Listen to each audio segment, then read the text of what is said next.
Alors c'est un travail commun qui a été mené avec deux autres enseignantes, une enseignante de français et une enseignante documentaliste, qui avaient déjà mené cette expérience quelques années auparavant, il y a 5 ans, pour le prix Goncourt 2009.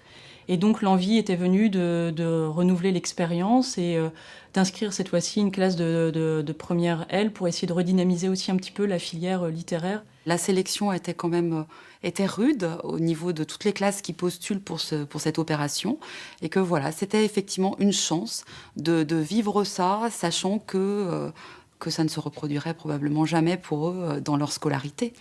En fait, ils se sont immédiatement sentis investis d'une mission. Ils ont eu la sensation de participer à quelque chose d'important, sinon d'historique. C'est vrai que j'étais très optimiste quand je les ai accueillis à la rentrée en leur annonçant le projet. Je pensais que j'allais redonner goût à la lecture à tous les élèves. Moi, j'étais complètement inconsciente. Je voyais que le côté rêve merveilleux. C'est beaucoup de travail. C'est vrai qu'on se heurte parfois à des réticences devant le travail de la part des élèves, mais en même temps, quand ils viennent nous voir en dehors des cours pour poser une question, pour dire « Mais madame, ça c'est bizarre, comment ça se fait ?»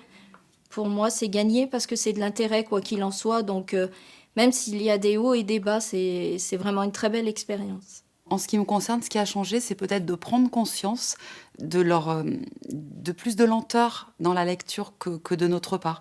Et ça, je crois que je l'ai vraiment touché du doigt à travers cette opération, que c'est vrai que nous, on lit vite, on est à l'aise dans la lecture, et qu'on a un rapport différent. Et je crois que voilà, j'en ai pris conscience, et que c'est à la fois un obstacle, effectivement, mais c'est aussi une autre façon de lire. Et c'est peut-être les amener à plus de rapidité aussi, plus d'efficacité pour les années à venir. Il y a ceux qui ne liront peut-être plus jamais ou qui n'ont peut-être déjà même jamais lu de leur vie. Et en revanche, il y a ces quelques élèves qui se sont complètement épanouis et qui entrent dans le projet, dans le défi de lire tous ces livres. Et voilà, c'est ça le plaisir d'être professeur. Cette rencontre est extrêmement riche parce qu'elle va nous permettre de travailler justement sur ce métier. Il y en a beaucoup qui se posaient des questions sur l'histoire, sur la façon, sur les procédés d'écriture de chaque écrivain. Être écrivain, c'est un vrai travail, il faut chercher les mots, il faut trouver les sujets, il faut s'employer tous les jours à écrire, être obligé à un moment ou à un autre de s'asseoir à une table et que écrire, en fait, c'est pas inné, c'est du travail avant tout.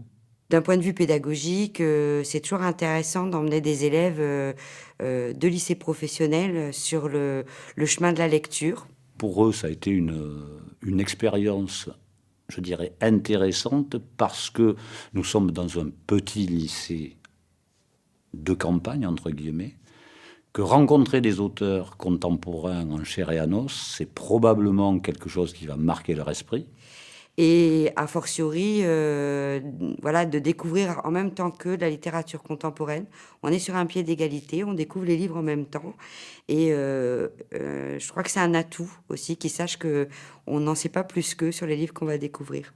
C'était vraiment l'occasion de travailler sur la lecture, mais dans toutes ses approches, y compris éditoriales, avec les difficultés de publication jusqu'au problème de censure, parce qu'on étudie cette année Madame Bovary. Ils se rendent compte aussi que la littérature existe hors des livres, que c'est vraiment du vivant.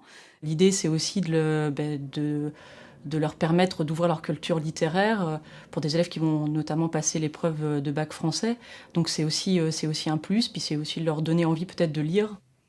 La littérature, c'est souvent des auteurs morts. C'est un auteur ancien qui écrit une langue qu'ils comprennent mal. Ce sont des références culturelles qu'ils n'ont pas. Rencontrer des auteurs contemporains avec les élèves, c'est un bénéfice. Ça veut dire que derrière, ils ont des visages. Tout d'un coup, ce sont de vraies personnes en chair et en os qu'on peut vraiment appréhender et qu'on peut considérer comme étant son voisin proche, quelqu'un d'abordable. Que la littérature, c'est un art vivant, que la littérature se conjugue au présent, et surtout que l'écrivain n'est pas retranché dans sa tour, sa tour d'ivoire, et qu'il ne s'adresse pas au monde, au contraire, un auteur vit au milieu de nous, et il peut s'adresser aux élèves. C'était une chance pour eux de prendre connaissance de leur monde par l'intermédiaire d'écrivains qui leur permettaient, à travers leur langage, d'exprimer leurs soucis et leurs problèmes peut-être du quotidien. Souvent, on a l'impression que les jeunes lisent moins, donc leur montrer aussi qu'ils sont capables de lire des œuvres, des œuvres qui ne leur sont pas imposées que par le temps scolaire, quoi. Leur faire découvrir d'autres choses. J'avais aussi l'envie de travailler avec des scientifiques et d'amener des scientifiques à la littérature. Et il me semble que c'est plus facile d'amener des élèves à la littérature avec de la littérature contemporaine plutôt qu'avec Madame Bovary ou la Princesse de Clèves. Ce qui m'empêche pas de travailler Madame Bovary et la Princesse de Clèves, mais en regard de cette littérature contemporaine. Nous travaillons dans un lycée qui est agricole, donc avec une étiquette de non-lecteurs ou de petits lecteurs, alors que dans la réalité, les élèves sont forcément très différents d'une année à l'autre et aussi dans la classe. Et c'est de leur donner la possibilité, le choix, la liberté d'accéder aussi à cette littérature qui est souvent réservée à des classes plus grandes et plus lettrées. Un livre, c'est pas quelque chose d'inaccessible, quelque chose d'élitiste, et que des élèves qui n'ont pas l'habitude de lire peuvent peut-être se rendre compte qu'après tout, pourquoi pas de leur part. Je ne sais pas, on peut penser que ça va susciter un plaisir de lecture et que donc ça va permettre, au moins pour certains ou certaines, de raviver quelque chose qui est en train un peu de s'éteindre.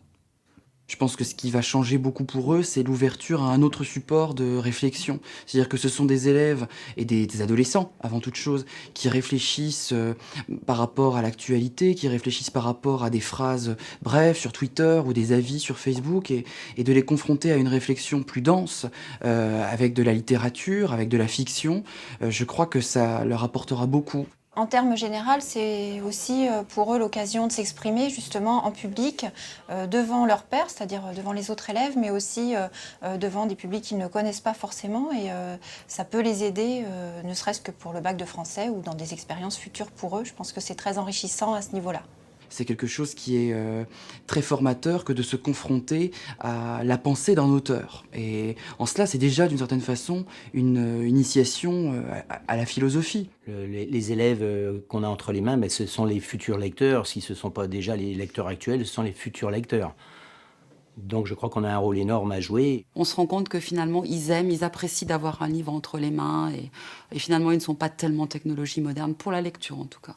Il ne faut pas grand-chose pour leur donner envie de prendre des livres, de les regarder, de les feuilleter, et puis finalement de se laisser attraper par une histoire, par un auteur, par un livre, et d'entrer dans la lecture.